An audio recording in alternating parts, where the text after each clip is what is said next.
আসসালামু আলাইকুম রহমতুল্লাহ। আমরা সকলে কম বেশি অবগত আছি, উত্তরাতে আজকে প্লেন ক্র্যাশের মাধ্যমে বড় ধরনের একটি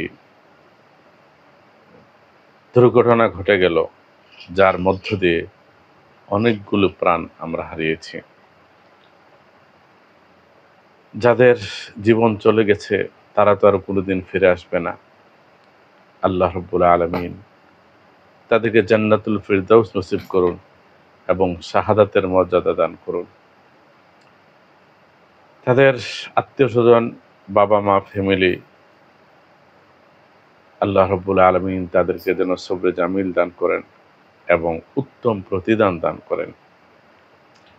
সাথে সাথে যারা হসপিটালে মেডিকেলের বিছানায় ব্যথায় কাতরাচ্ছে, আল্লাহ রাব্বুল আলামিন এই মানুষগুলোকে পরিপূর্ণ সুস্থতা দান করুন। এই ধরনের ট্র্যাজেডিতে আমাদের কিছু করণীয় রয়েছে। মানবতাকে জাগিয়ে তোলার সুযোগ এসেছে। এই মুহূর্তে তাদের জন্য রক্তের প্রয়োজন।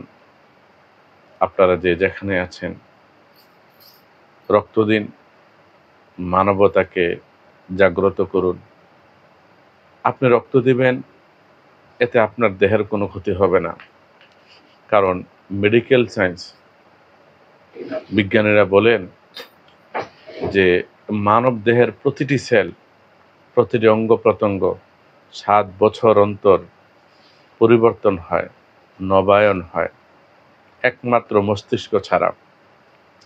মানুষের ব্রেন, মস্তিষ্ক, এটার 2টা অংশ আছে। একটা হলো চিন্তা করে, আরেকটা অংশ হলো তথ্য জমা করে। যদি মানুষের ব্রেন 7 বছর অন্তর নবায়ন হতো, তাহলে সে অতীত একেবারে ভুলে যেত। সেজন্য আল্লাহ রাব্বুল আলামিন ব্রেন কেমনভাবে তৈরি করেছেন, সেট করেছেন, সবকিছু পরিবর্তন হলেও ব্রেন পরিবর্তন হয় না।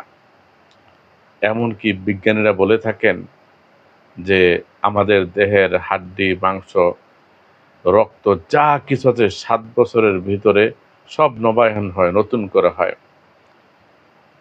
এমনকি প্রতিদিন, প্রতি মিনিটে 2.5 মিলিয়ন লাল রক্তকণিকা মরে যায় এবং তার পরিবর্তে নতুন লাল রক্তকণিকা জন্ম নেয়।